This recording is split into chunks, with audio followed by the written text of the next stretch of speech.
தஞ்சாவூர் மாவட்டம் கும்பகோணம் அருகே பொங்கல் பண்டிகையை முன்னிட்டு மண்பானை, அடுப்பு போன்றவை தயாரிக்கும் பணிகள் தீவிரமாக நடைபெற்று வரும் நிலையில் களிமண் எடுப்பதற்கு விடிய அரசு அனுமதி வேண்டும் என மண்பானை தொழிலாளர்கள் கோரிக்கை வைத்துள்ளனர்.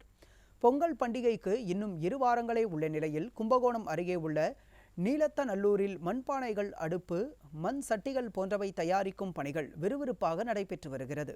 இந்த பகுதியில் 20க்கும் மேற்பட்ட குடும்பங்கள் இத்தொழிலையே நம்பி வாழ்ந்து வருகின்றனர்.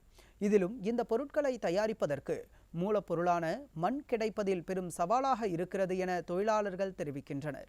மேலும் பொது இடங்களில் இருந்து தேவையான களிமண்ணை வெட்டி எடுத்துக் கொள்ள அனுமதி வழங்க வேண்டும் எனவும், பொருட்கள் வைப்பதற்காக இரும்பு கொட்டகை அமைக்க மானியத்துடன் கூடிய கடன் வழங்க வேண்டும் எனவும் மண்பானை தொழிலாளர்கள் விடிய அரசுக்கு கோரிக்கை விடுத்துள்ளனர்.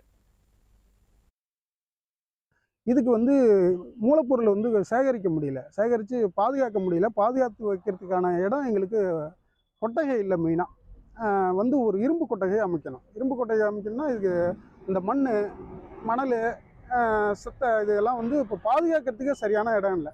மண் ஒரு சாதாரண இடத்துல கிடைக்காது. ஒரு 10 அடி ஆழத்துக்கு கீழே போனால் தான் இந்த மண்ணுக்கு எடுக்க முடியும். அதே சமயத்தில் நாங்கள் ஒரு ஜேசிபியோ இல்லை ஒரு பெரிய இயந்திரம் வச்சு எங்களால் எடுக்க முடியாது. ஒரு சாதாரண ஒரு கடப்பாரை, மம்புட்டி எடுத்துக்கிட்டு இப்படி தான் போய் நாங்கள் ஒரு பொதுவான இடத்துல மண் இருந்துச்சுன்னா பார்த்து கொண்டுட்டு வந்துட்டோம்.